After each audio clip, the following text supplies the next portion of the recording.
د عقیده مسأله الله جل جلاله او رسول الله صلی الله علیه و آله وسلم د قیامت د راتللو یا پیښېدلو ډېرې علامې او نښانې بیان کړي دي چې یوه به پس له بلې هرومرو او خامخه پیښیږي. د هغو علامو د جملې څخه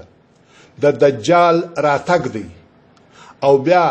د دجال د وژلو دپاره عیسی علیه السلام له اسمانه راکښته کیږي،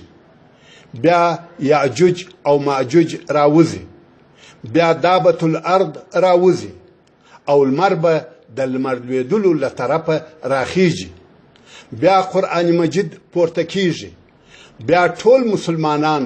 د یو نرم او پاسته باد په واسطه وژل کیږي چې په دغه وخت کې به ټول مځکه کفر ونیسي او هیڅ مسلمان به نه وي پاته.